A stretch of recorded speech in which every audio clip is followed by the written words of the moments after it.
I check on my contractors when the president need to list down all the contractors, and I'm so glad na wala doon sa listahan ni Presidente. But when you say my contractors, that might be misconstrued, sir, na kayo ang pumipili ng contractor, kaibigan nyo si Hindi contractor. po, wala akong kaibigang contractor.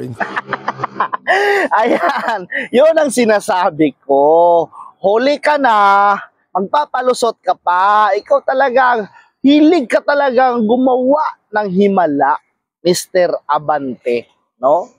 Ito yung sinasabi ko, no? Kaya, para sa akin lang, no? Para sa akin lang. Kaya ayaw ko ho ng mga pastor o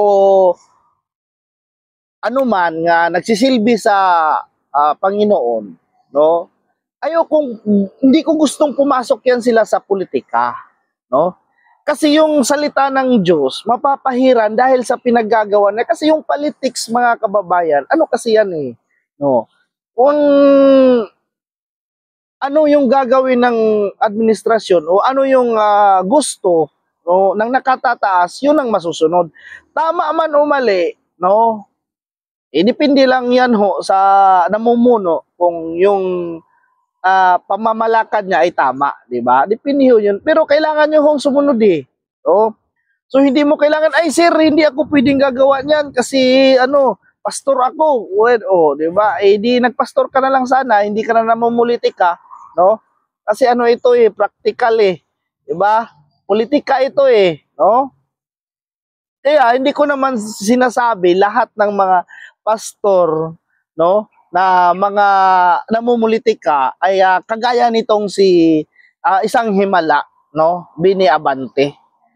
Pero mas mabuti ho, no, nga wag na lang sigurong sumali sa mga politika like mga pastor, no?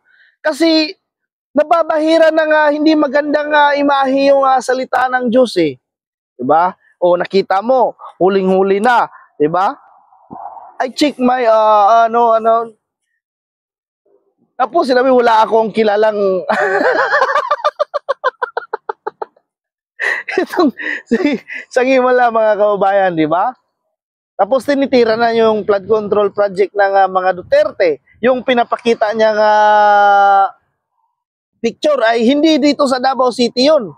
Sa Davao Occidental yata yun o hindi na natin. Pero hindi yun dito, no? Baka may misinterpret pa po tayo pero hindi yun dito yung pinapakita niya, no? Tapos makikita naman, 'di ba? At saka ngayon, mga kababayan, no, ang gusto ng mga taong bayan rin, no, dahil si Mayor Baste ay nagpakita na ng mga project ng mga yung galing sa mga budget, DPWH, lahat. Si Mr. Himala na naman ho yung hahanapan natin ng accomplice, no, ng flood control sa nasasakupan niya, no, noong panahon niya. Kasi ngayon parang hindi niya panahon eh, kasi disqualified eh. Naggrabe talaga, gumagawa talaga ng himala, no. Oh, yung huling-huli mo na, ayan. Sana ho makuha nyo ho yung punto ko, no. Hindi ho lahat ng pastor, pero much better ay iwasan na ho natin, mamumulitay ka yung mga nagsisilbi sa ating Panginoon, 'di ba? Yung nagbibigay ng salita ng Diyos, 'di ba? Kasi hindi ka makapokus sa salita ng Diyos eh, 'di ba? Doon ka na sa politics, kahit mali, 'di ba? Kahit hindi tama yung sinasabi mo, go ka pa rin ng go kasi yun nga nasa politics ka eh, 'di ba? Kailangan mo pang ipaglaban eh, parang si Claire Castor eh. Hindi alam kung anong sinasabi, no? Kahit halatang-halata na, lulusot pa rin. Ay, yun ang tinatawag ng himala. Di ba? Yun kasi, no? Sana ho ay maintindihan niyo ho ako, no? Hindi niyo ho ako sa lahat ng mga pastors diyan, no? Ma-misinterpret niyo po ako, no? Pero kahit kayo kung tatanungin ko, di ba? Kapag hindi ka nakapokus sa salita ng Diyos, no? pumapasok ka sa politics, maiiba. Tingnan nyo si Abante, di ba? Tingnan nyo si Abante. Tingnan nyo yung mga pananalita niya, di ba? Oh. Minsan, kailangan magsinungaling, di ba? Para lulusot yung kanyang rason o yung kanyang dinidipinsahan, di ba? Para lulusot lang, kailangan talaga magsinungaling. Oh. O di, nabahira na ng hindi maganda ang pangalan na pastor. Oh.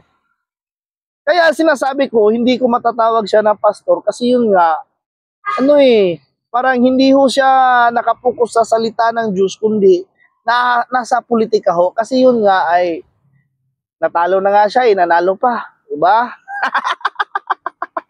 Ay, nako. Ayan. So, yun po, yung punto ko. Diba? Kasi kitang-kita ho sa video, diba? Narinig nyo naman ho. Diba? I check my contractors, engineers, o etc. whatsoever. Diba? Ganun ba? Diba? Yun, maraming salamat.